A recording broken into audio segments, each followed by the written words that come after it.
It's my opinion. God damn it! Sorry, nah, you're cool. You're cool. You're cool. You're cool. We're cool. We're cool. Whoa, whoa.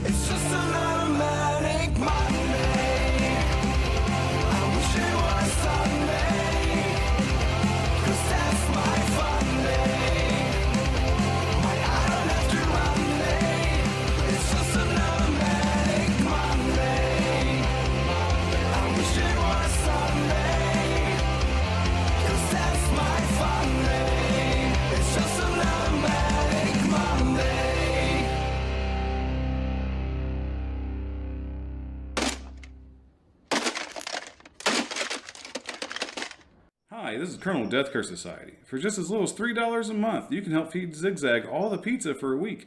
If you want to become a member, check our website at deathcursesociety.com. Then click on the membership tab. Thanks to our members, our final girls and guys, Christy, C-Phase, Lorena, BD, Alex, and Robert, our Crazy Ralphs, Bell's Fancy Creations, Dr. Smiley, Raymond, and the whole damn enchilada pod. And, of course, to our camp counselors, Adam, Corey, Christy, Luke, Jimmy and Rachel, Stacy Lynn, Orlando, Chuck Schick, Dave, Patricia, Kristen, and JJ. He's always tripping on that Chuck Schick one, too. Chuck Schick. By the way, before we move on, I will say we're not getting into spoilers yet. So if you haven't seen the movie, stick around. Yeah, no worries. When we do get to the spoilers, we will splash our famous, oversized, very bold, and bright spoiler alert warning. Sometimes you know late, but it's okay. Mostly because of Colonel. I'm not sure. We'll actually, bullshit. We might not even need it. Time. All right, Ziggy, how about your anticipation?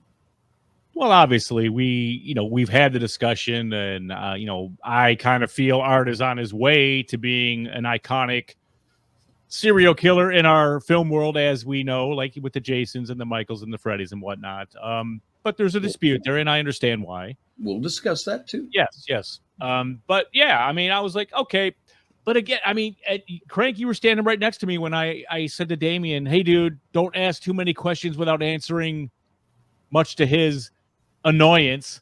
Mm-hmm. Right. But, and he's like, oh, yeah. Don't worry, man. When you're going to walk out of Terrifier 3 knowing exactly what's going on and where you're at. Mm-hmm.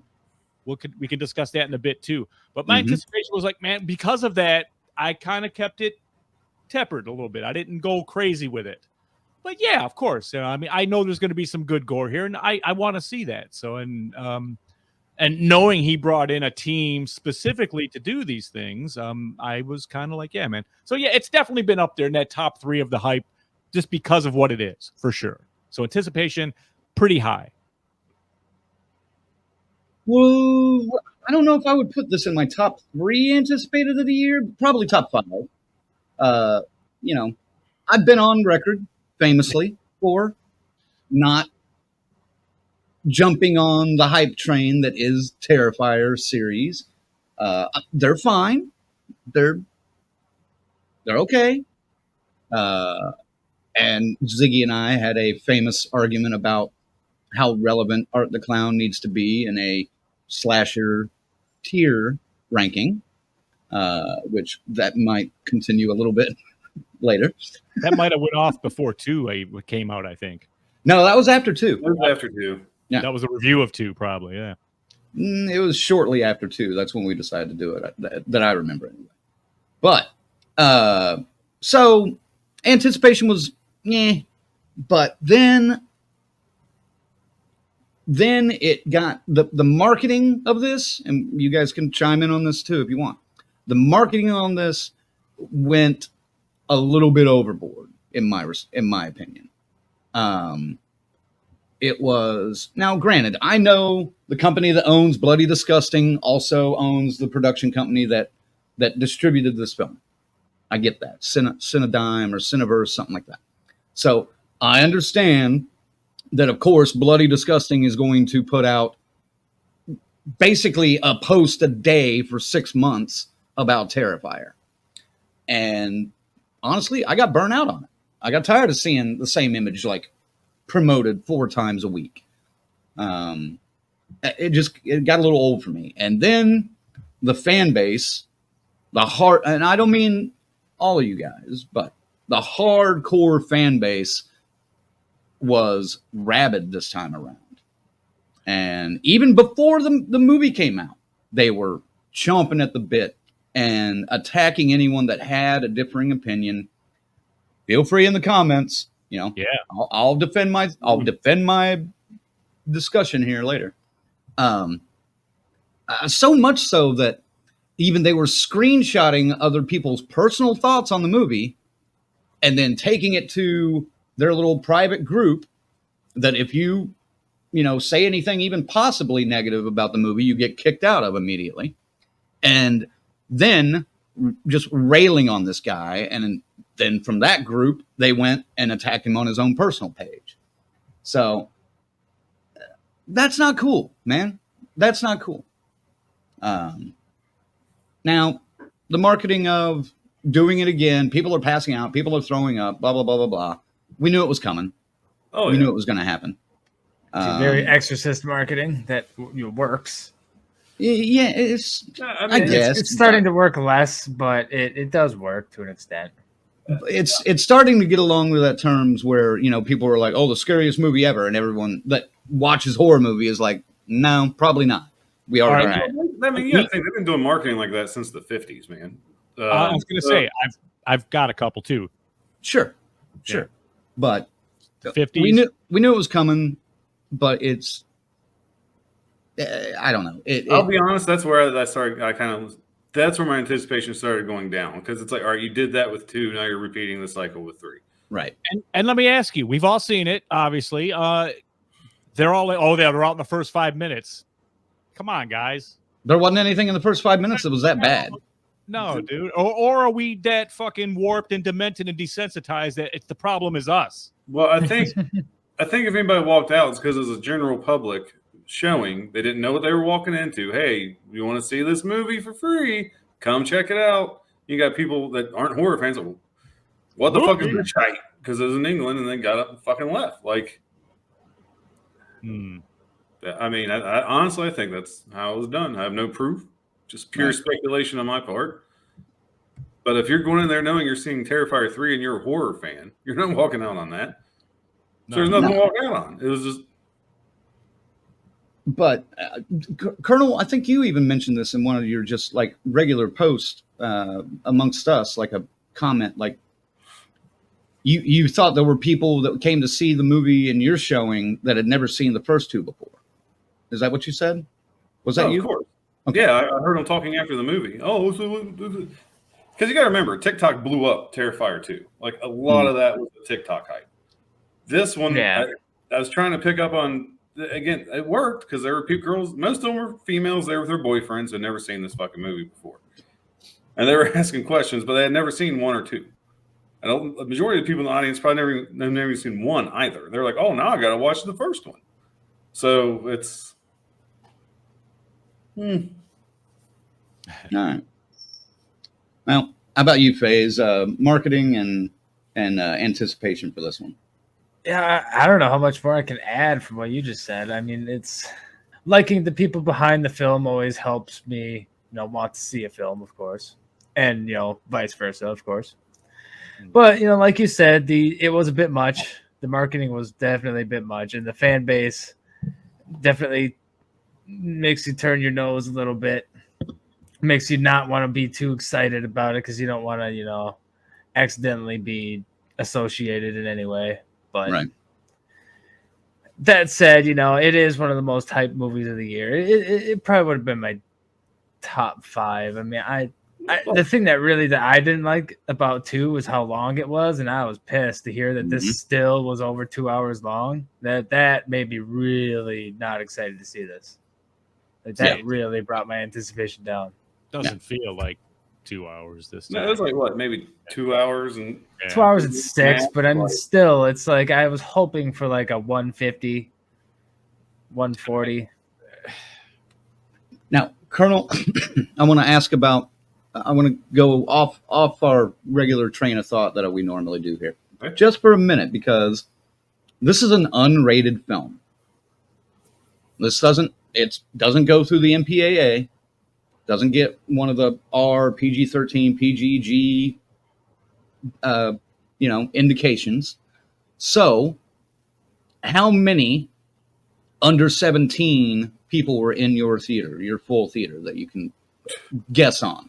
There were a few at least. Dude, I hate to say, I'm gonna say probably like 50%, 60%.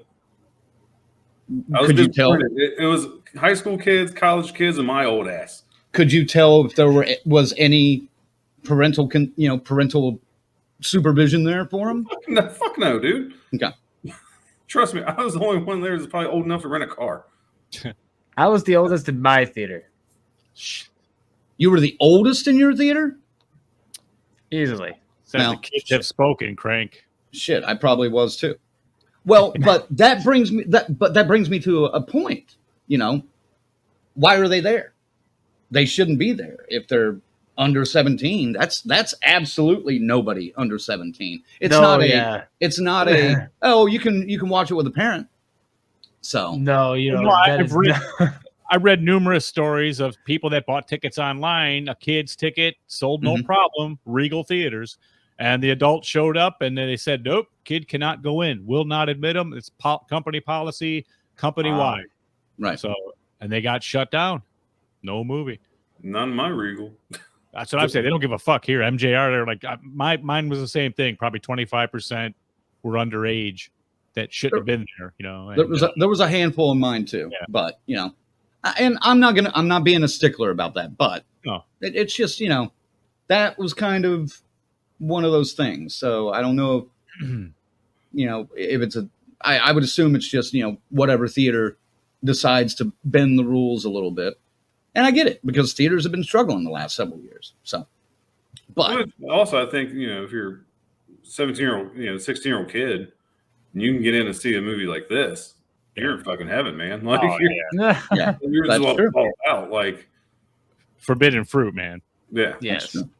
I'll just ask. I'll start with FaZe on this one. What do you think of Act 1 in general, or let's just keep it with the setup, the original, like 15 minutes or so. Sure. I mean, yeah, because they kind of did the whole like there's an opening and then it cuts back or cuts forward. I can't remember, but it goes. It starts 5 years ahead, then it goes back to right after Terrifier 2. That's right. So it starts with him. It starts brutal immediately. Which is kind of what you expect out of these films at this point. They always start pretty quickly with the slashing. Mm-hmm. And, it's not bad. Yeah, I like that. It's I genuinely enjoyed it, but I enjoyed it knowing that it's gonna be followed up by probably 45 minutes of exposition, so I better enjoy it while I can. That was kind of the feeling I had. I'm just trying to remember it all. Honestly, it might be the best part of the film for me, maybe, but I have to remember everything to really be sure about that. All right, I'll throw it to Ziggy then, because Ziggy, tell us a little bit about the opening. I don't know if you want me to actually spoil it or what. So no, not necessarily spoil it, but basically it's a kid thinking he hears Santa Claus on the roof, and she come and discovering that it's not, and blood is spilled. So yes, lots of blood. And well, I understand. I guess I understand why people they're supposed to be outraged, because something that Leone's not afraid to do is break classic tropes and or standards of film. Standards of slasher films. He's kind of making his own rules, which is commendable. And this is something that occurred to me as because I saw this Thursday. I had all this time to think about it too. I love that. So a lot of things hit me like this, and that's why I think you guys might be surprised with what I ended up scoring this thing. But that beginning is pretty good. It immerses you in that fucking Christmas fucking kind of haze, man. Any Christmas movie you've seen with the lights and the soft Christmas music in the background, probably a number you've played in your own house around Christmas time. It's fucked up, man. And then it goes batshit right away. And, Mhm. I was wondering a couple things right away, going, okay, how did we get to this? From where we were. Right. It's all right. They fill it in, and it is good. But walk out, absolutely not. It would never happen. Not in a million years. There was nothing there that would get me close to getting up to leave there. But it was cool. It was definitely cool. A nice jump back into the Terrifier world. Well, yeah, and it does. It definitely serves as a, hey, if you are new here, hold Get on ready. to your butts. Yeah. Oh, certainly. This is what to expect. Yep. Colonel, jump on in there. Oh, no, I mean, I'm with Zag. I love the Christmas feeling. I'll be honest, I'll jump ahead a little bit where it's like final thoughts. I'm like, man, I can't wait for Christmas. Like, it felt like it got me in the Christmas spirit for a day. But now I'll go back. No, the opening, holy shit, I fucking loved it. I didn't need no exposition. I didn't even know why I was there. I just enjoyed every bloody fucking second of it. There's one part in particular I wish they would have went there instead of just hearing it and then seeing the after effects. I kind of wish he would have shown it. Then I can understand people getting up and walking out. I think hearing it was enough. That would have been wild, Colonel. I think next time, I think you got to go there. I think you got to go there. I don't know, man.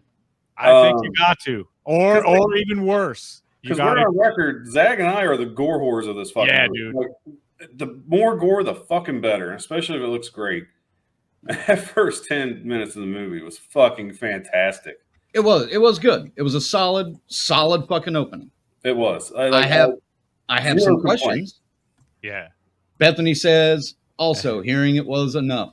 Like I said, I know I'm the one of the rare sick fucks that want to see that. Because, all right, we've seen that off screen enough times. Like, fucking show me. Or you could have shown the aftermath. They did. They did. Sort of. Yeah, that's true. Yeah. So that's enough. I don't think you need to see it live. Yes, you do. Per se. Well, all right. I just think that would have been the moment, like the first movie, probably, if they do some shit like that. Because, come on, dude, it's I can say it's axe attacks, and it's fucking whoa, man. Like some of the best. Some of the best. Like for me, it's like, okay, you're an independent horror film. You're going in unrated. Go fucking go rock and roll on that shit. Punk rock, whatever you want to say, and fucking show it and say, fuck you. This is what you're in for. Like, go balls to the fucking wall. Go all out. That's what I want to see, especially with these. Like, you have the freedom to do this. But I think he's testing the waters, though. He's testing to see what he can get away with. Because that's pretty wild. That, and there's another thing later on that we'll talk about. Actually, I guess two things, because I see him. Yeah. Well, three.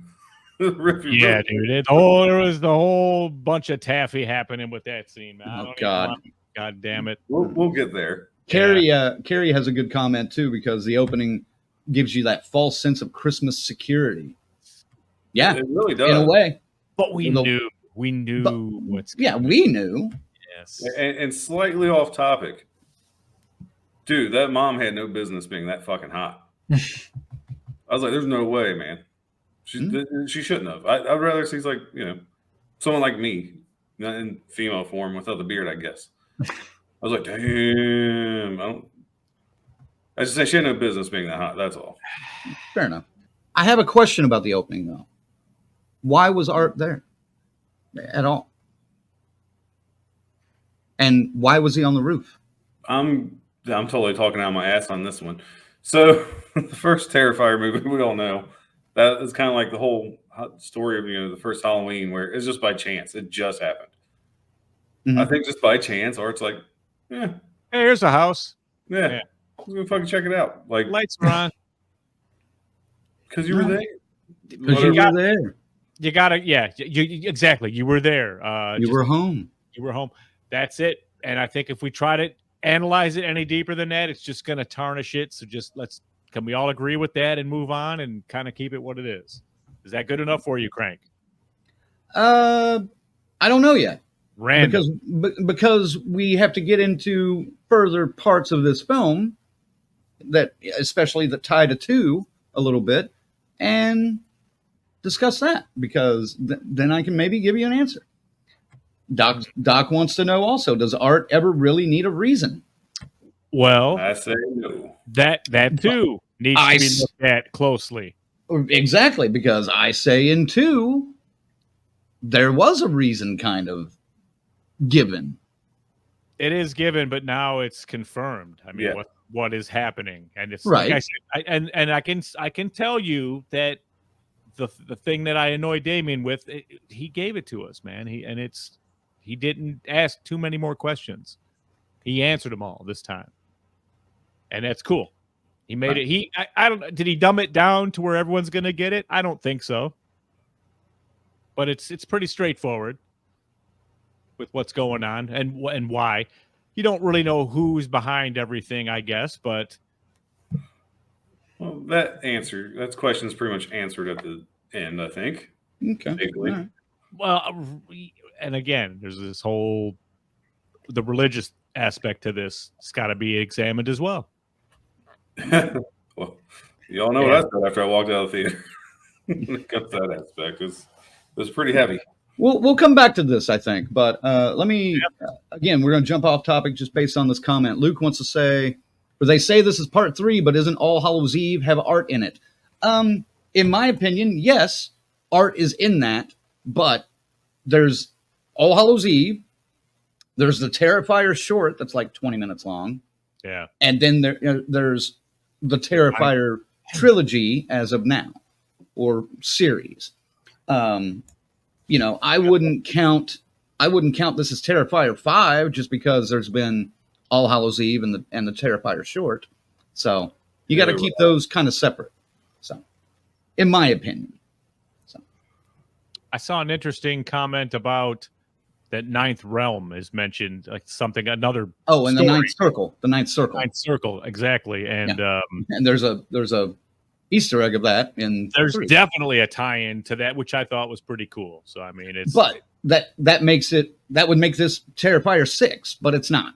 It's not. This is a standalone story over 3 movies, eventually 4, maybe 5, based on the CEO of Cineverse. Well, the CEO of Cineverse.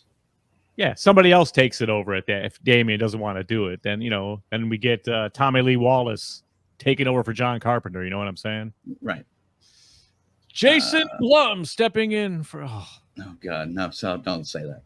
It's eventually going to happen. We all know this. Maybe. As for the random stuff, Tarek says, yes, actually, I do think a reasonable reason should be given. I appreciate random, but I appreciate even more some kind of motive to keep the thread going. Okay. And that's my point, because and fuck what Blum did and all, with the Halloween series, but Halloween, you had Michael going after his sister. That was his primary motivation through most of the sequels, at least. Jason has a motivation to go after the campers and people that are on his land, and over his own death and his mom's death. Revenge. Nightmare on Elm Street, Freddy's got his own motivation.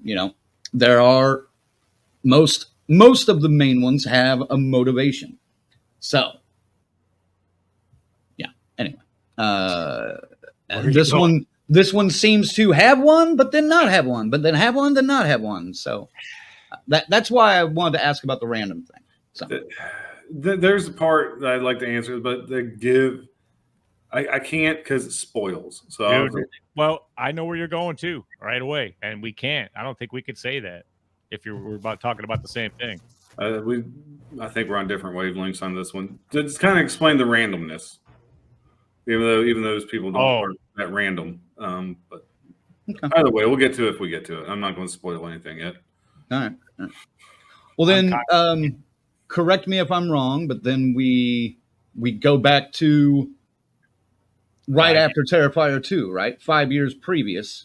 Yes. And we see the rest of the aftermath at the mental hospital, or the whatever you want to call it, the asylum. Right. the rebirth of art in a way. We see the wonderful performance from some wrestler that I can't think of his name now. Jericho. Yeah, Jericho. I just blanked for a second. I started to say it, See, I don't have the list. I'd put him on the list right now for that. You just put You just made the list. Yeah, we see a great performance from him. Yeah, that was pretty fucking horrible, man. Sarcasm. That was bad, especially for someone who acts for a living. I didn't think he was that bad for what he was. He wasn't. Doing. He wasn't that bad. He wasn't. He was all right. There were worse actors in there than him. Oh, there were a lot of worse actors in there than him.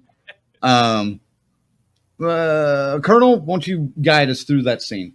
All right. So, like I said, like Crank said, we traveled back in time 5 years. We're at the hospital. Events of Terrifier 2. So we all remember we're left with end of Terrifier 2, Art's smiling head. She just birthed it. Victoria. Victoria. So we see what that birthed head does. Well, I guess that's kind of spoilers. Just chaos ensues, and it's kind of walks you through how Art is put back together. It's hard to talk about this without spoiling anything. Who did that? I did. Well, okay. I'm still not going to do it. I'm not. No, okay, I'm not just going in case. I'm ready. But it is interesting to see, and there's some. It's Terrifier, so you expect some jokes. I think there's a fairly funny scene on a bus. We're back at Art's lair, and God damn it, it's hard to talk about it without spoiling it. This is some bullshit. I don't want to give away any plot points because it kind of does. We're gonna have to double back then at the end to see if people want to bow out when we get to that part, because I mean it's a great part of the film that also gives us a new question that never gets answered. So one question's answered with this movie, while I have another one that I know I'm not going to get an answer for. It's like it was just written in the script. Say, yeah, this is what we're going to do. Yeah. Then we'll just fast forward. Like I would. That's the one time in the movie I was like, why? That's the why. That's the why for me in this movie. Why? All right. You guys know what I'm talking about, but I'm not sure. I'm not sure. You're being a little too vague, but we'll get there. Because we don't want to do spoilers. I know. I think it's a good plot. Do you mean we'll get there? We'll just say without giving too much away, they go into hibernation, and it's never really explained. Oh, you are? Okay, yes, you're talking about the bathtub and that. So that's cool. I mean, but I too thought that, the dormant stage, you know what I mean? But I mean, it's kind of a play on, what do these killers do, during the winter, let's say at the summer camps. Think of it that way. Okay. You know what I mean? It still did. Even thinking of it that way, it's still not helping. I mean, at least with Jason in the later movies, it's because he was dead. From 6 on, he was died, he had to come back. This one, it's like he's fully fucking functional. Well, he's been put back together. Not dead. I mean, he killed himself in the end of part 1. The first one, Colonel. So, I know, but and he came back. It's just I just needed a reason why it would have been fucking nice, other than the very lazy, obvious reason that I can piece together. I wasn't really a fan of that whole sequence. Well, and here's why I didn't necessarily appreciate that sequence, because wait a minute. Now, where is that first part that we just talked about at the family's house? Yes. Because if immediately after the hospital, he goes somewhere, hibernates for 5 years and a couple of months, then when did that scene even happen? I'm thinking it had to have been right after probably my favorite scene in the movie in Act 2. Because it even says at the beginning or after they show that opening sequence, they say 5 years previous or prior, and then they come back and say present day. Okay. So, like, You think it has to do with after part 2? Is that what you said, Colonel? Well, yeah. Well, the part where he comes back, yes, that's directly after part 2. I'm not even talking about the house in the Santa outfit or none of the other shit. Yeah. So you're saying why? How did he get to the house if we're going there? No, that's what I mean. The part with where he's dressed as Santa in the house. Where does that? I think that's after the bar scene. Again, that's just me putting it together in my head. Okay. With no fucking information. Yeah. He acquired that suit. It was Pulp Fiction like that. The suit part came later. We saw him get the suit later. He had it already when that first scene kicked off. So I think that just part of that spree. Yeah, okay, he just left there, and fast forward in time to the beginning of the movie. That's when he's at that house. Just part of that spree, then. Yeah, and I don't think that was the same house, though. I think that because they were in some grungy ass rundown. Oh no, it's not. It's not the same house. No. Yeah, but okay, all right. I'll go along with that. FaZe, would you go along with that? After the bar scene, it goes to the house, and then the mall, and then. I'm going to say, I would have to analyze it heavily, watch it again, but I could take that for now. Yeah. I did not like the hibernation. Like you just said, it was lazy. To me, it's lazy writing. I don't know. I don't know. I don't want to harp on it too much, but no, I mean, it bothered me. It did bother me. And then 5 years later, a hazmat team basically shows up, or a demolition team shows up, and they discover Victoria in the bathtub. Oh, and we got to talk about that too. They discover Victoria's broken out of the asylum as well, scarred up face and everything. She's in the bathtub. Art the Clown is sitting in a chair like Billy from It's Me, Billy. Looking out of a Amityville horror type window. Yeah. Cobwebs. Yeah. Covered in webs. Yeah. I mean, that's what I guess that's a little spoilery. I mean, let me give you a half. Yeah. There you go. I wouldn't say it's really spoiler. We're not giving any away from the story. But. Yeah. So these two get. Yeah, I don't think I can. I'm not ruining anything here. I don't think these two get dispatched in a nice way. And what you would expect. Right, exactly. Anything special about that scene or that you guys want to talk about? Ziggy, start with you. I was sitting there going, why now? Why? I did sit there, but then I went, you know what? Who gives a fuck? He's back. Let's go. Here we go. Let's get on with it. Mm-hmm. But yeah, I did think it did take me out for a second, but I forced myself back in. I went back in. We did mention that Victoria gets out of the asylum with him and kind of becomes his partner in crime in a way. Now, do we want to say this? Somebody else mentioned it. Yeah, hit the alert since you're on that page. Yep.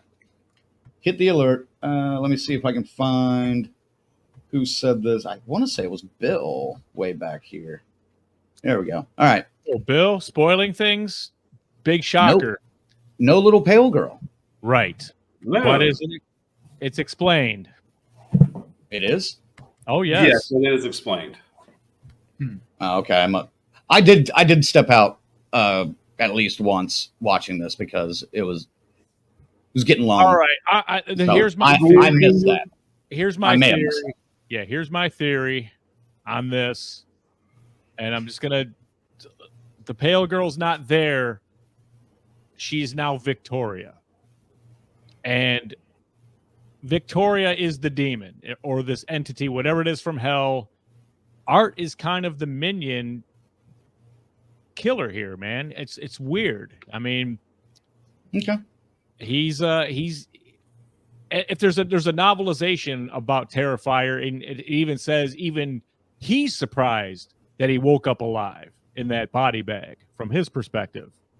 So we know he's supernatural, and it's pretty clear to me that the demon is kind of steering him or just enjoying what he was before he died, and they're just kind of running along and, both doing fucking crazy, sadistic, fucked up things. Yeah, well, I don't know. I have a problem. That's another thing I kind of had a problem with the story. So yes, the pale girl was essentially a demon, transferred to Victoria, possessed her, essentially commits suicide at Art's lair. Fast forward, now it's just a demon running a fucking corpse, essentially. They do explain it, like Zach said, Art's kind of like their minion, because he was like one of the most horrific serial killers of all time. He was a big fan. I think they're a big fan, a big appreciation. Let's go. I want to go have some fun with him, and I'm going to have him right with me doing the shit too. All right, but I'll save my last complaint for when we talk about the end of the movie. That's where my part of that explanation kind of. Can't wait. Well, Doc says you guys are right. Leone explained it in an interview. I didn't see it probably, but Pale Girls. It must have been one of those 8,000 bloody disgusting articles that got released over the last 3 months. Pale Girl is a demon. She inhabited Victoria at the asylum. Essentially, I think he's trying to say, Victoria and Pale Girl are the same person. All right. This is what I took. Now, listen, I avoided every trailer, every teaser. I did not see one thing leading up to Terrifier 3. I went in fucking cold because I didn't want to get tipped on anything. Right. And that's what that meant to me.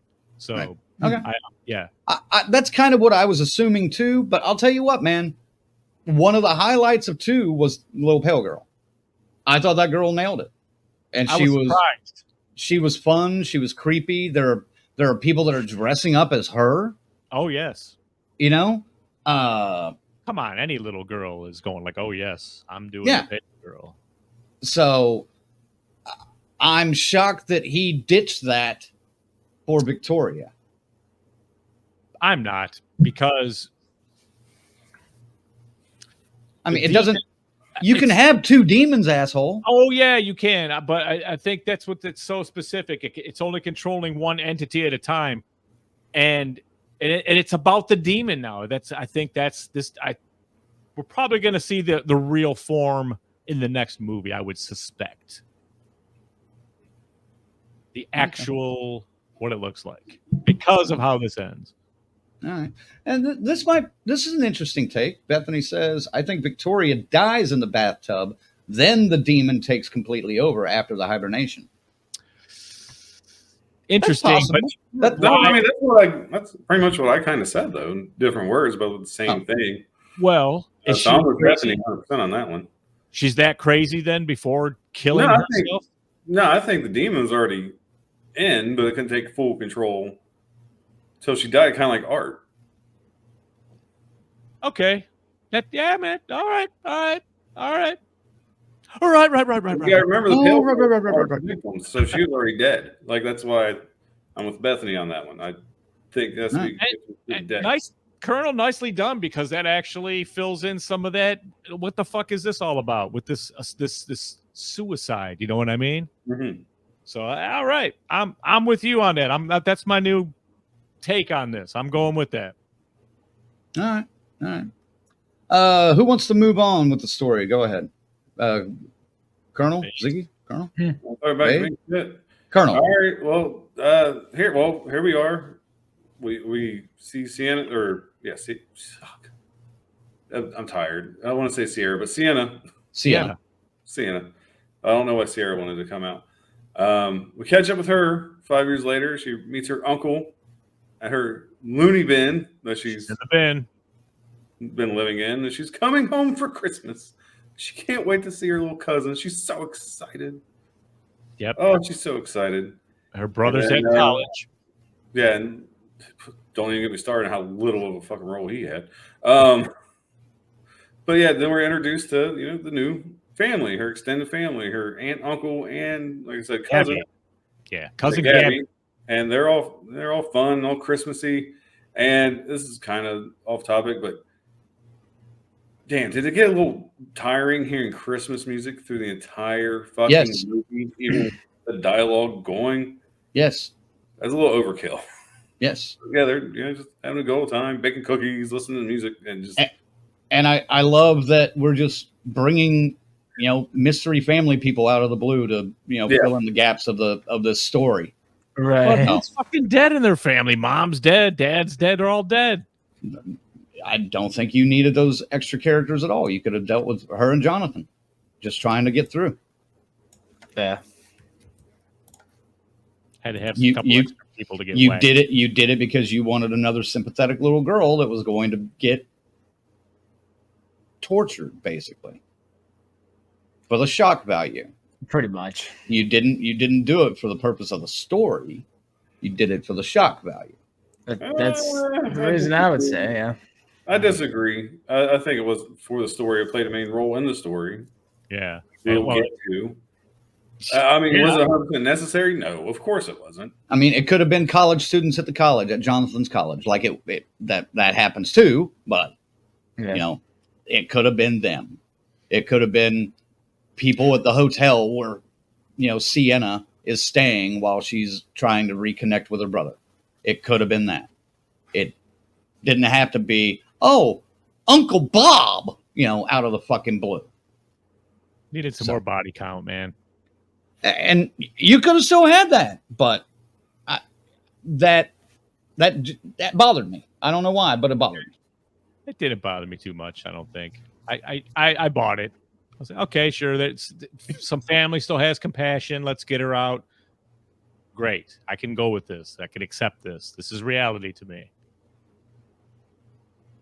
Colonel? No, I back you 100% on that. I was fine with it. I've seen worse plot holes and storylines and fucking. That was easy to swallow, I thought. Yeah, that wasn't a problem at all for me. It seems like we've seen that before. This kind of scenario. I'm sure we have, but I'm sure it irritated the hell out of me then too. So, because, I know I've already said it, but it's more lazy writing, I think. Maybe not lazy writing, but not the best. Not the best writing. It gave. I could picture my family doing this. I can't say you're wrong, but to me, it was a good point to give Sienna something to fight for. Okay, that's a good point. That's a good point. I'll ride with you on that. It's also should be mentioned that Sienna and Jonathan both are severely traumatized, so to the point of medicated. So, and therapy. Well, Patricia even brought this up and we're at that point, so let's talk about it. Yes. She says, I enjoyed the PTSD imagery. We never really see that in horror movies. Yeah. No, we don't see the imagery. I mean, we've seen the effects that PTSD has had on certain characters over time, namely Laurie Strode in the Halloween 2018 version, the Blumhouse trilogy. It doesn't get mentioned. Halloween 2 by Rob Zombie was very heavily. Halloween 2 by Rob Zombie as well.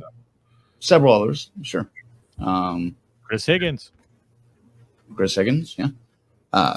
We could play this game all night, but we're not going to. Yeah. 6 degrees of PTSD. And yeah, it was okay. Let me ask you this question: Did Lauren sell it? Faze. I'm starting with Faze. Faze. Go ahead, buddy. As an actress, yes. In the script, not really. It's a weird mix of. If it was written better, she would, it would have been a lot better. But she would have acted the fuck out of it if it was written better. It was a very clunkily written PTSD. She acted it out really well. Yeah.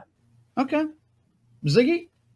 100% disagree. Damn it. I completely agree because I did. Wow, man. Dude, she fucking petrified, frozen fear. Tear falls out of her fucking eye.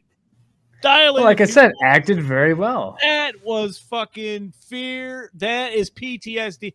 Fuck that. You guys are wrong on this. I'm not talking about her reaction. I'm talking about the visions she's seeing and like when she's seeing them and why. It's forced. I'm just saying her reaction. You asked if the reaction's fine. She said like that. I think she did it exactly what it would be. I thought she nailed it. So this isn't me really necessarily disagreeing with you, FaZe, but was it forced in Friday Part 5 when Tommy kept seeing Jason's visions of Jason? I compare it to that. I mean, I don't know enough about PTSD to say if it was written well or not. I thought Lauren acted her ass off for it.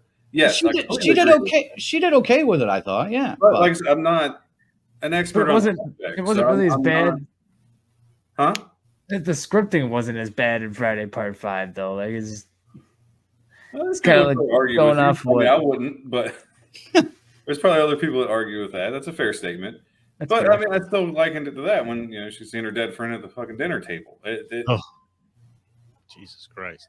Like I said, it was believable, but like I said, I'd never experienced PTSD. Oh, so spoiler alert! Right. It was already kind of touched. So I can't say if it was written bad, but I do kind of feel like it was written by someone like me, may not have be enough of an expert on the disorder or whatever however you want to say it. I guess we just agree to disagree on this one. I mean, you're just missing the point. My point, I guess, but that's yeah. fine. I think you guys. Well, Ziggy at least is missing the point. But You said, did she depict being traumatized on Did she film? sell Did she put it off? Yes. did she sell it? She sold it. Yes, But FaZe's description is not saying she didn't. Okay. He's saying the writing didn't portray it very Of well. reality fear, like I don't know, man. I mean, that's a fuzzy fine line right there, man. I don't know. I'm just going to say I bought it, but again, I'm not I don't know. I'm not an expert. All I know is the panic attacks I've had. So sure. I thought it was okay, and she did a fine enough job with what she was given. But that was a good. I'm glad FaZe kind of phrased it the way he did, because that's pretty close to what I felt. Patricia says here she's trying to act normal so she doesn't go back to the hospital. That's definitely very true. She was definitely trying to hide it and mask it, like they're saying. There are a lot of good points here. Bethany was saying that. When she tells Jonathan on the phone, and then his voice immediately goes shaky and shit, man. Mm-hmm. I was like, fuck. He did good too. Yeah. He did well too. That switch does get flipped when he realizes, something is up. I'll say this though, but the writing for him is better than it is for her, though, in that respect. That's true. Then they don't spend as much time with him, though. They don't, but let's move on with some of the other parts of Act 2 here. Discuss some of that. Just pick and choose, Ziggy, wherever you want to start. Act 2. I mean, yeah, we meet, Jonathan's college roommates, and there's a podcaster that he's kind of necking with when he walks into his dorm, and she's on the reg. Of course, she. Damn, Colonel, fuck. Mia is her name, by the way. Yeah. And yes, she's got a podcast about serial killers and murders and true crime. So she's dying to get Jonathan on the show, and that's kind of her motivation. And she'll go to any means to do this. Yes, she will. Yeah, but so you get to meet them, and he doesn't want to talk about it, man. He is trying his hardest just to move the fuck on from it. And he just can't. Everywhere he turns, there's a reminder, and him too, popping the pills to try to stay, regular. So now FaZe brought up an interesting thing about Mia. I want him to explain this because please. Last night we were talking. Yeah, because you'd made a comment. And I wasn't exactly sure what you were talking about because I had missed, this was one of the sections of the movie I missed. But I mean, she just, for God's sake, we already kind of talked about the toxic Terrifier fan base, and they kind of make a nod to that. When I can't remember if it was the podcast, if it was Mia talking or somebody else talking about Mia, but they were talking about the people who are obsessed with the Art the Clown story, within this movie universe, because there's a very large fan base of Art the Clown in this universe, and they are described as very toxic and very overwhelming and just kind of crazy. Very similar to the Terrifier. I don't need to say it. It's I saw it as Damien Leone making a nod to his own fandom, just being like, "Hey, Fuck, man. you guys Not are gonna being a be bit happy much." until Colonel and I are also thrown out of the Clown Appreciation Society. You guys aren't doing this. Damon, don't get me kicked out. That's why I'm trying not to say too much here, but we already have treaded those waters anyway, so it's like I know. whatever. I'm out. So it Because there doesn't are matter. a few good apples in that. I'm not even in there. I don't give a shit. They're not all crazy. They're all Like I said, there's a few good apples, a lot of bad. Of course there are. Yeah. And like every fan base, just Yes. they're sticking out a little bit, and it's so much so that even their own creator had to kind of call them out a little bit. Yeah. But they're going to be at Scarefest, man. So we'll stop by and acknowledge that we're there. And maybe we can get Crank reinstated. Oh my Good God. Good luck.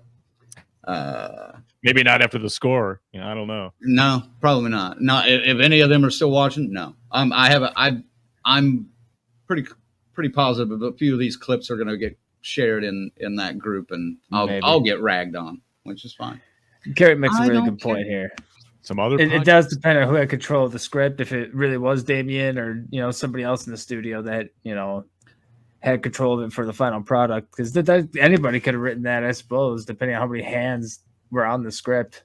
They've said, from day one, Cineverse has at least, and Bloody Disgusting and Screambox and all those little entities that he's got full creative control. Okay. It's his movie from top to bottom. Yeah.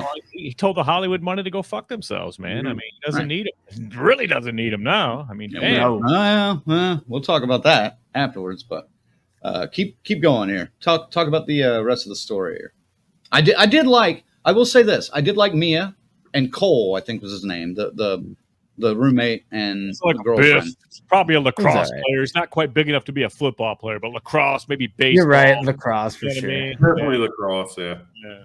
We should probably I was thinking move on to pickleball. Act 3. Oh, pickleball. I was thinking he was more of a pickleball player, but not Fucking A.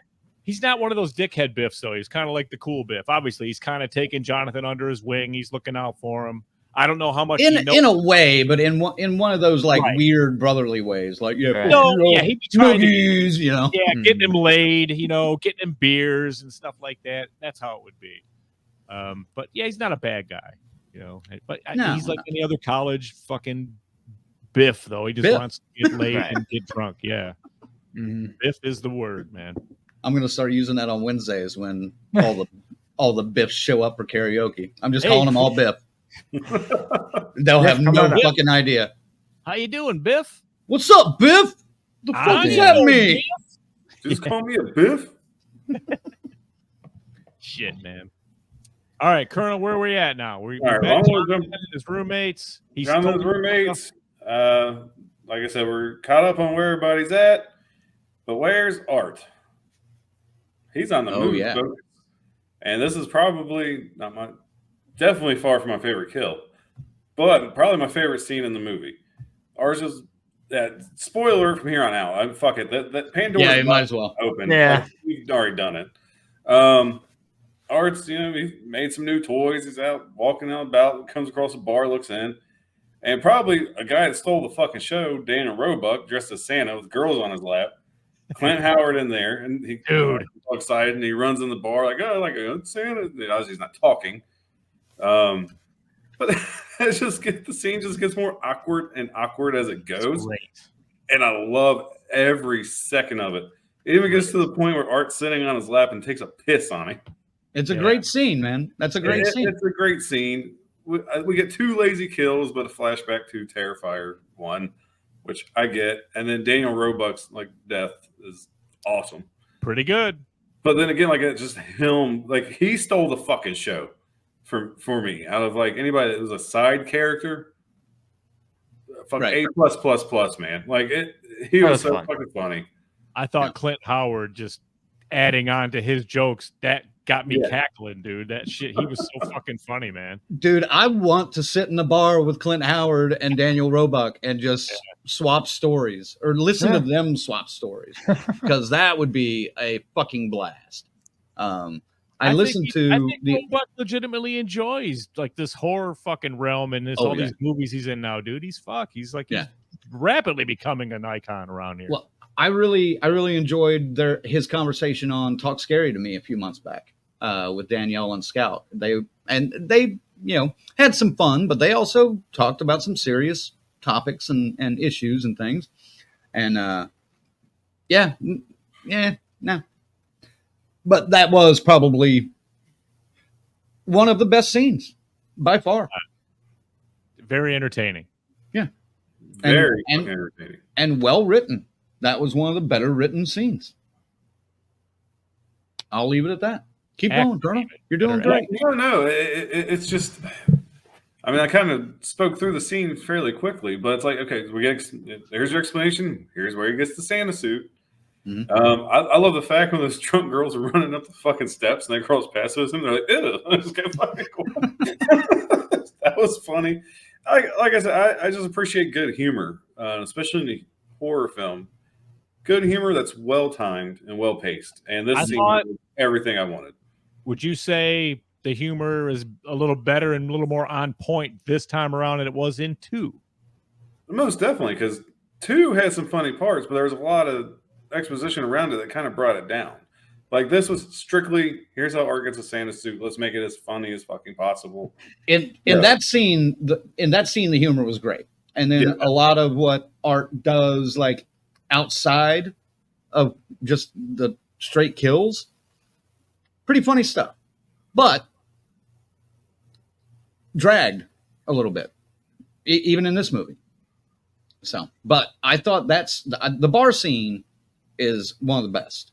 Yeah, I mean, like even David's mannerisms for Art in that scene are the best mannerisms in the entire fucking film. It was just so good. Like if I could just go back and watch that scene, I'd be happy. I'd be like, okay, this is, and I know they pushed that scene when they were doing promotions for it, and that's the best promotion they could have done because you're showing the best scene in the entire fucking movie. Yeah, if I just seen that would make me want to go see Terrifier 3. Yes. So let me see here. I got it. So Art, he gets the Santa suit, presumably dispatches what we see in the opening scene, and then stops by the mall. He stops by the mall. Right. This is where Roebuck was. Right. No, Roebuck was at that wasn't even. It was a different Santa. That wasn't his mall. This was a regular mall Santa. Yeah, regular mall Santa, and then he goes to take a break or a piss break or something, and Art fucking just right out. Isn't there a scene though before that where Sienna sees Art at the mall? No, he has a Santa mask over. Yeah, he's on his way there to the Santa court. Yeah, to the Santa court. He's on his way, and then that's where this whole panic attack thing happened that we don't seem to see on, but I don't know. And then they get the fuck out of there. That's when she calls Jonathan. Hey, he's back. I saw him. And like while that's all happening, they're away from the mall. He gets into the Santa chair, but it's Art's face. Takes the fucking mask off, and he's got the suit. And then he's got a bag of shit there, and the kid's just like, hey, Santa's giving away presents. So he's handing out all the shit out of his bag, and there wasn't really much crazy stuff coming out of there, was it? It was dolls. It was a doll, football, legit toys. Yeah. That wasn't his bag. That was the other Santa's bag. Oh, right. Yes. And right. He gets into his own bag, and this kid, he kind of noses around there. Maybe it's out of presents, and he gets into Art's bag and pulls out this nicely wrapped present, and he starts to unwrap it. Did we say it? Oh, we say it because I laughed out loud because it was so fucking diabolical. I was like, nice. Bomb goes off, man, and blows everybody the fuck up in the mall. It's fucking sick. It's horrible. It's deplorable. Like 7 dead and what they say, 7 or 6 dead and 8 injured or something like that. Bunch of kids all dead. Yeah. Blown up. It's just the audio mixing is really good. Like the mother screaming felt like really real. Yeah, that was like it really sounded like a mother screaming about her son getting blown up. Like it was horrified. Like it's like fuck. Yeah, it's cringy, man. There we go. Jeff says, Leone says, "Fucking kid." A lot of kids die in these movies, man. He sure did, man. He did in this movie. So He you know, I don't know. he also wasn't very nice to a certain strain of animal at one point. Yeah, fuck, man. My mom would be horrible. Fucking yeah. I pissed. know. Yeah, I know. I was even like cringing a little bit, like, ugh, geez, they're getting a little gross with this. They even took oh god, I didn't even think And of that. there's a part later too that I'm just like, Lena, What's you the- did not see Ugh. this movie. You're a banned officially. I mean, that's right. I forgot about the device and everything. Oh my Yeah. god. They're cute too, man. They picked some cute fucking. I'll just say it, they're rats. There's some cute fucking rats, man. And because she says Patricia already told her, and I'm like, they fuck them up, man. It is fucked up what they do to these rats. It's like, ugh. It's like if you like rats, you're gonna be a little grossed out by that. It's Yep. pretty bad, man. It's pretty If you're rough. any kind of animal friendly, this movie's not for you, I don't think. I winced a little I bit. was okay with it because they were obviously fake. That's Oh, what I was yeah. well, the We're not ones that really doing it. the ones that are torn apart are, but the ones Yeah. that come out later, covered in stuff, those were real. Well, yeah, but that's well. You can wash them with Dawn soap. Like it takes off the BP oil spill. It will take. I'm not too worried about the dirty ones. It's just like, You kidding me? Those fucking rats made more money than I did this year. What are you kidding? That's crazy. Sick. Fucking professionals, man. Probably. Possibly. So a mall sighting, the mall bombing, And that pretty much brings us to Act 3, I bring think. them to they realize he's here. We've got to get the sword. Even though I did, we're doing the PTSD thing real quick before we touch on it. This is where Mia's her name, correct? Yes. Mhm. Meets her at the Oh, fucking yes. food court somewhere. It's like, oh, I would love to have you on my podcast. And Sienna just loses her fucking shit. I want to talk about that too, because Mia says it's almost been 5 years, right? Or it's almost been 5 years since that happened. So, Yeah. and I'm like, wait a minute. Is it almost 5 years or 5 years and 2 months? Because last I checked the calendar, Christmas is after Halloween, correct? I think she was just being an insensitive bitch and didn't know and doesn't care about, you know what I mean? Yeah. Specifically. Or or the script was it a could- little bit clunky. or it could be another script continuity issue. Did I you don't feel what I'm know. saying, Colonel? Feeling it? I'm feeling it. Again, this is not a knock on Phase or Crank. No. They're bitching about continuity in a horror film. We love Yes. Friday the 13th. Yeah, And- man. I mean, it's tough, That's but a you can reasonable still. argument. It's tough. You can still continuity most of Friday the 13th up until like 9. Again, I didn't have an issue with them being off by being off by 2 months. I did. She's a fucking forgivable. sorority chick at a Catholic fucking college. Like it's It's his fucking baby. It's Leone's fucking baby. It's his fucking script. He should know. I will say, if you're that obsessed about something, because they said they're like a true crime podcast. They're always thinking about these things. They're always researching and reading about, in her case, Art the Clown and the serial killings and shit. She would be familiar with when It would've makes happened. it makes more sense for Mia to have said, "I know it's been 5 years and 62 days since this happened," like down to the fucking day. down to the minute, like 14 hours and 52 minutes. Like, Right. It makes more sense for Give that. a fuck about it. She's an insensitive asshole Yeah. that wants to fucking She is. news. That's it. She's obsessed with the murders, though. yes. She represented the toxic fan base and a toxic press too. And it works. It works. But No, it's a good way to show the difference between Sienna and Jonathan. Yes, they're both medicated. Hmm. She's still fucking losing it, and just that's all she thinks about. As where Jonathan, he's younger, he's trying to live life. But I just also hate the fact that he played such a minor role in this. Yeah. Like I thought that was a very huge disservice to that character. yep. I agree with that. I was like, what the fuck? Like, seriously? Like, Jonathan was an afterthought. Like, oh, shit, I got to write a part for Elliot to get him in this movie. All right, well, but there you go. It was just, Okay, finally, somebody else complaining about the writing besides me and FaZe. No, No, I complained a little Well, bit. I know what this is. That's I'm not why being a stifler this is like not you a guys. target of writing. Yeah. Like I'll just say, they kill him off screen.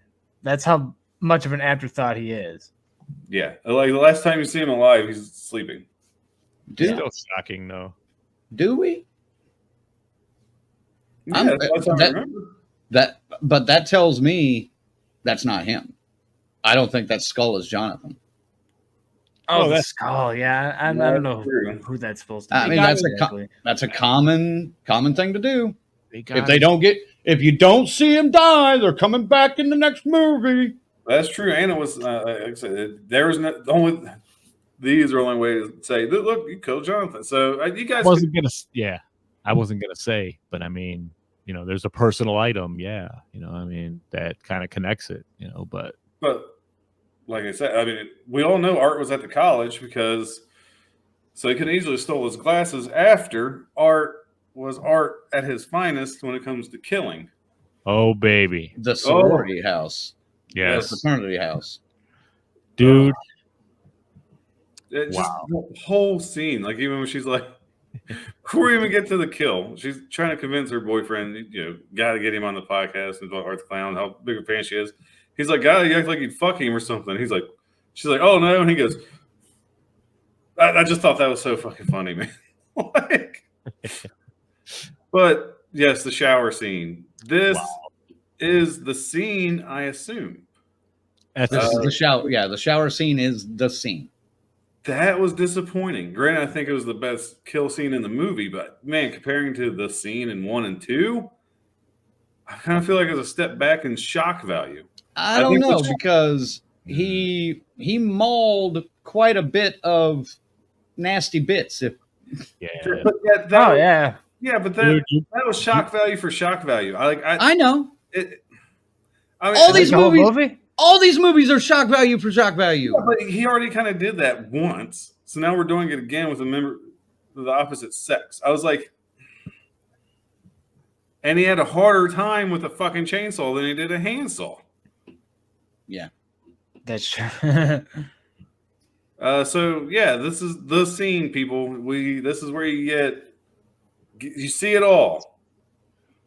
Fucking dick, balls, ass. You're gonna be holding on to your shit.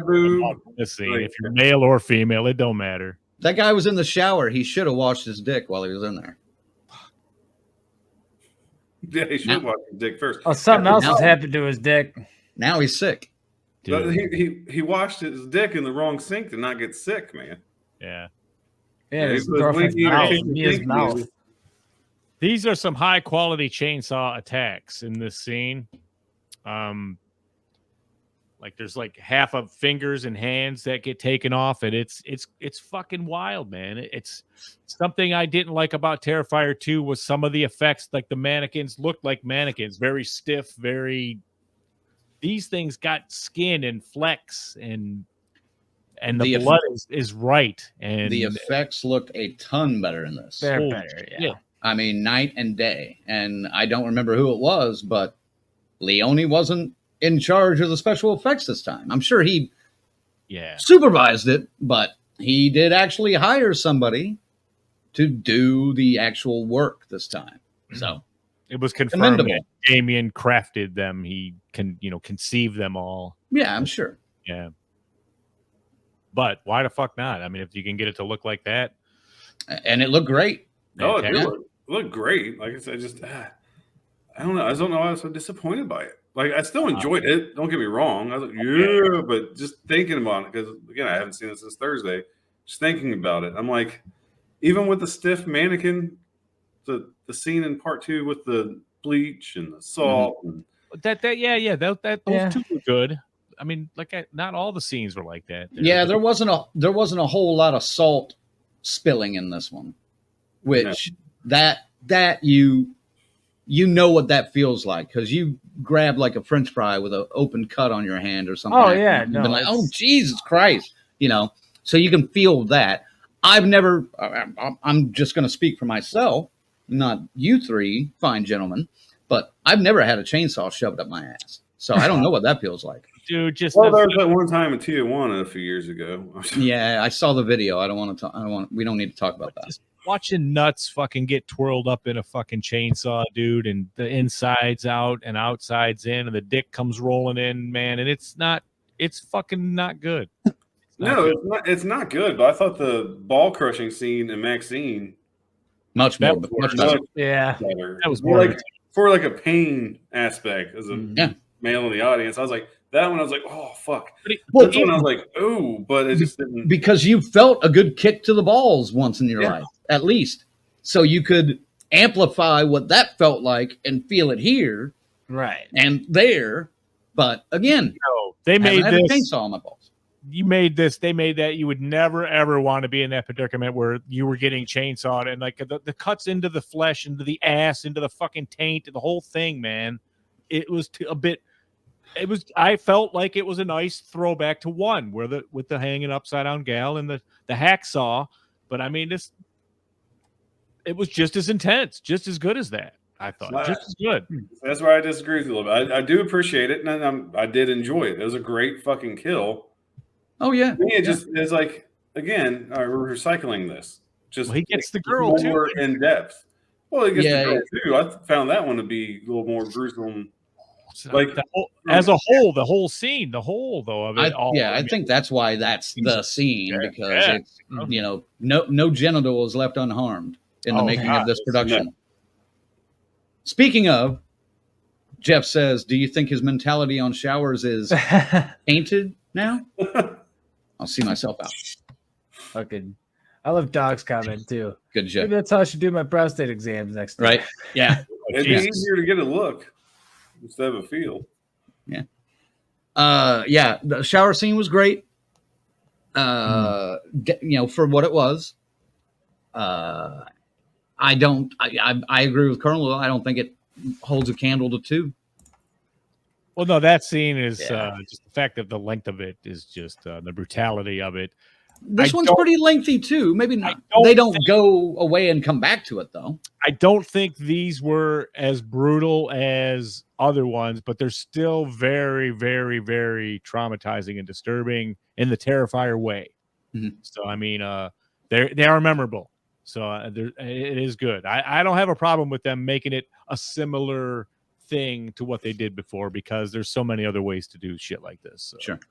And we didn't get balls and labia rolling around in the hacksaw like we did here. Oh.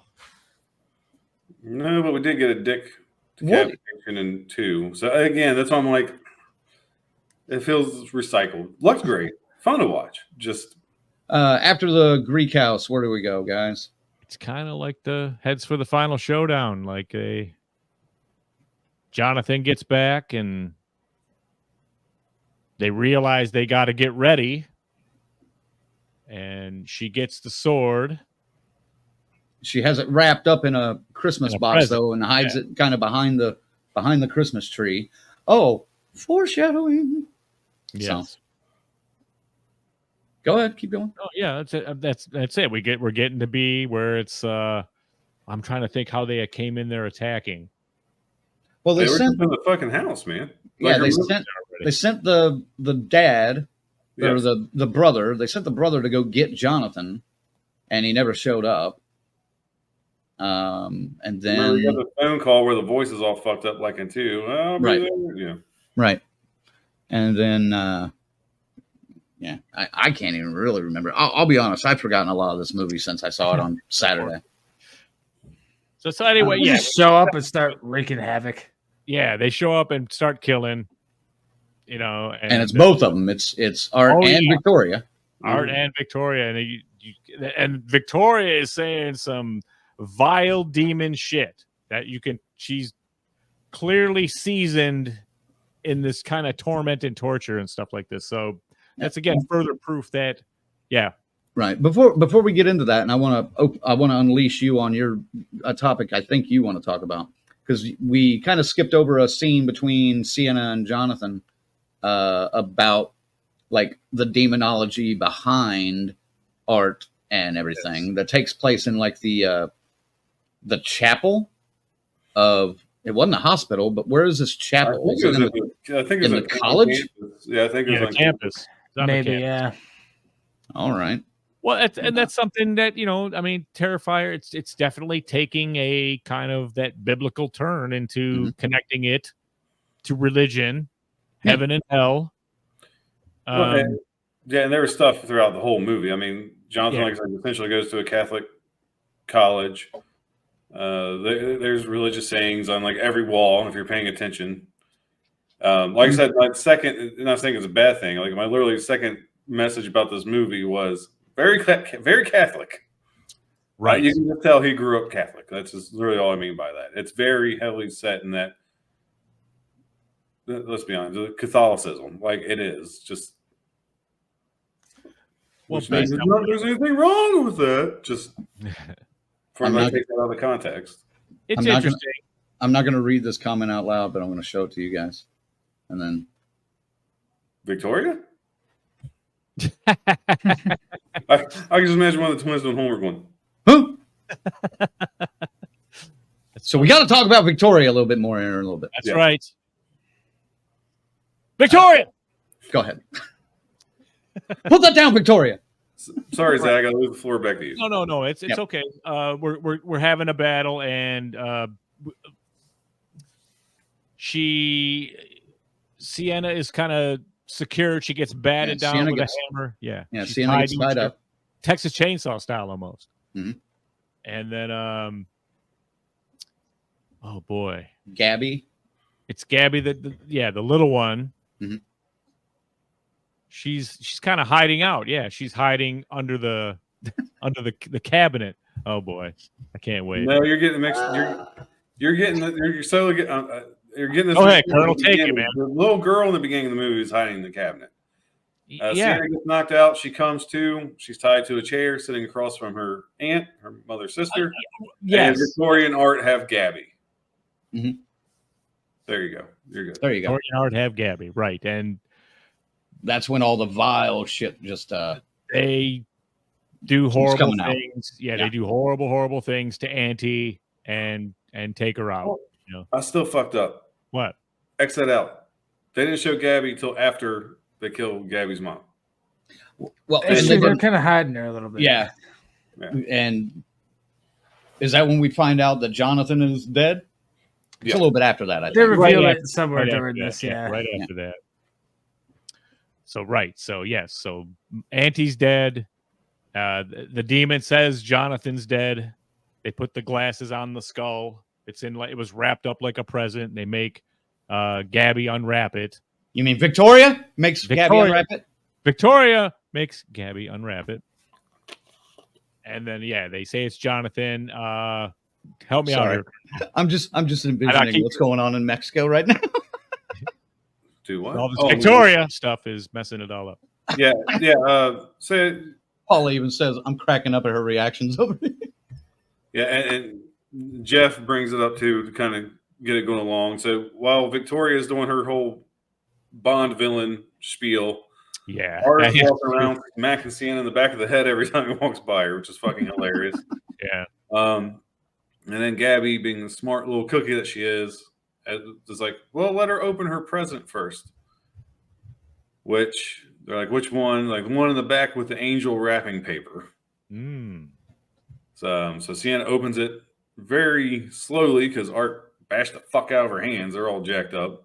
But she could still use them somehow. Yeah. Then for the rest of the fucking movie. Yeah. So the sword's brought out, and then here we are at our final showdown. Victoria was dispatched fairly quickly, from what I remember. Victoria was?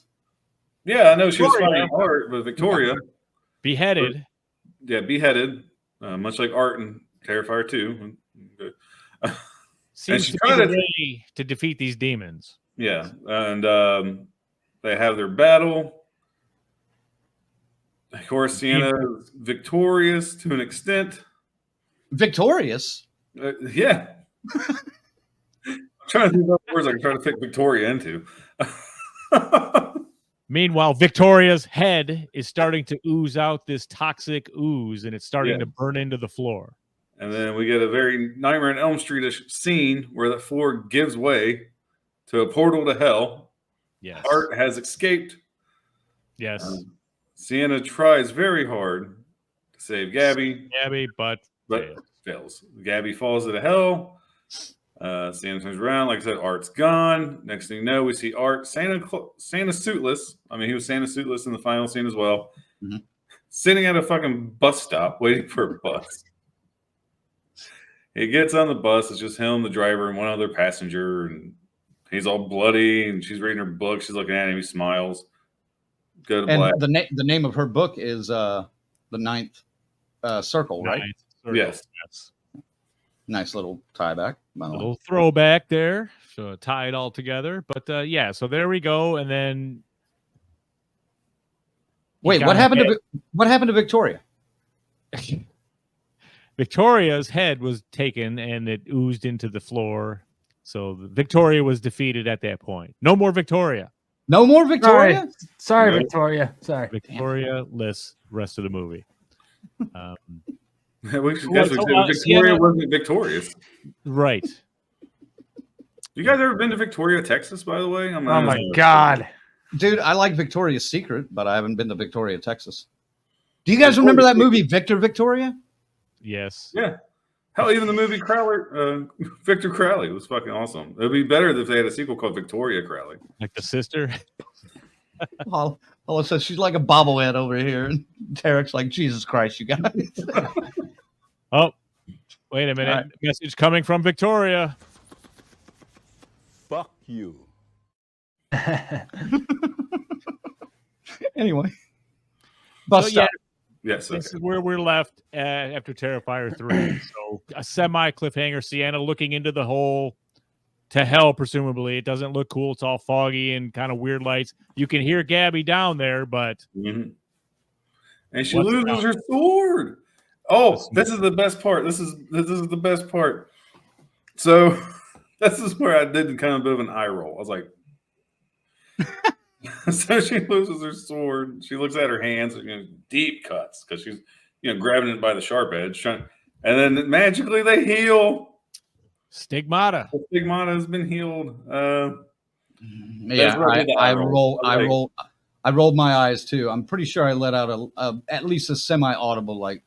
Well, that was basically what my voice message was to you guys. Was the Well, what are you gonna do? I mean, it fits the storyline, but still, Yeah. and we know the top of her hands are all fucked. yeah. From the hammer, but if she got cut by the sword, she could heal. So Jesus can heal the cuts, but can't put the bones together all over her hands? I don't know. Yeah, I don't know, man.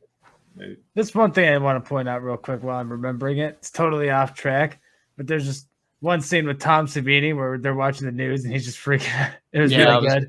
I was the only one in the theater to recognize him. I'm like, oh, Tom Savini. Yeah, that was a good cameo. I got hyped for seeing Tom on there. I was like, oh, Tom Savini, like you. Oh shit!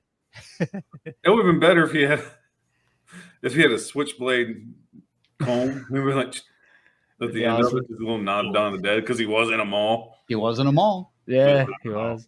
Missed opportunity, but that's He was wearing was he wearing a black jacket? I thought he was wearing like a black jacket, wasn't he? Yeah, I think so. I think so. Yeah, but it has to be a leather jacket. Or he could have gotten in the sidecar of some motorcycle and ridden off through the mall. Oh my God. That would have been funny. That wasn't bad. Anyway, So, Terrifier. the 3. end. Yes. Yes. Yeah. Or is it? Well, the end. No, Of it's 3. not. Yeah, we got a 4 coming, probably in a couple more years. So, 18 million point 2. That's that's good. grounds for another one. Yep. Yeah, They've already said there's another one. it's great. The and I'm happy for the guys. I am. Yep. I'm happy for the entire. We've had 3 or 4 of the team members on the show. I'm glad they're successful. It's a huge victory for independent film. Yes, it That is. too. Huge. That too. Yeah, just jump to the scores, the final thoughts and scores. All right. I'll start with Phase on it. No, actually, I'll start with Colonel on it and then go to Phase. All right. So Terrifier 3, again, I will say probably in my top 2 hyped films for this year. I was that high on it. I did not leave the theater all that disappointed. It was exactly what I expected. My first mention to them was, because a lot of it had to do with like the demonology, the demon stuff, the storyline, how we're getting there. It's like, something to think about. Again, is it perfect? No. But it's a fun ride with great gore. Good enough of a story to keep me entertained and for me not to nitpick it too much. Room for improvement? Yes. Have I ever wrote a script? No. Granted, the person on the crew that's written a script, I give him a pass if he has any script complaints because he's done it. I have not. It like I said, it's just a lot of fun. Exactly what it was. I'll just make it quick so we can get to It's Me, Billy, Chapter 2. Surprisingly, I'm going to give this 8. Oh, get the fuck out of here. Now I am going to say some shit. It's my opinion, God damn it. Sorry. Nah, you're cool. You're cool. You're cool. You're cool. We're cool. We're cool. Whoa. Oh man. Jesus, man. Go ahead. Oh, I don't know, man. It was a ride. I enjoyed it too. It's the funny parts were fun. I try not to take the script too seriously because it is just supposed to be a gore fest, but I've been told that there were promises of more explanation and more lore, and all it kind of was just a lot of lazily put together demonology stuff, which is kind of similar to another movie we watched this year, which I don't remember what it's called, but I remember calling it out for the same fucking thing, just being very surface level in that aspect. Like, I don't know. Just try a little harder if you're going to go into the demons. It's not just a pit of fire and just the bare basic shit. I don't know, man. Phase, real quick. Damien has said, in order to get this thing cut down to, so it wasn't another 2 hour and 40-minute film, there's 5 key scenes he had to cut that he did not want to, that gave some more development and some deeper explanation. I thought he fine. Wait a minute. I thought he had complete control. He did it in the name of not making it 3 hours long. long. One was too fucking long. Yeah, that was too much art to clown. Too much. Well, maybe I would have edited it a little differently then. I don't know, but it's just I think we're gonna get an extended cut though. Eventually. So probably on the Blu-ray or something. They were that pivotal to the story. I don't know if those were the scenes I would have cut. Yeah, I could still cut another 30, 35 minutes out of this film and you not miss hardly anything. Just right. I'm not sure what he took. Shorten out half the shots, or, shorten out 70% of the shots, cut a little bit of dialogue. You don't need a full dinner fucking scene with Sienna showing up at the house, like that's 10 minutes long. Sure. Anyway, I digress. Continue, Face. Sorry. But yeah, just it's some of the. I just wanted to interject that there. That's all. No, it's fine. And I get that. I didn't know that before, so that's fine to know. So, maybe the extended cut will show more if I ever watch that. But it's I don't know. A lot of people have been saying it already. Like, Damien Leone's not the best screenwriter in the world. I mean, not even.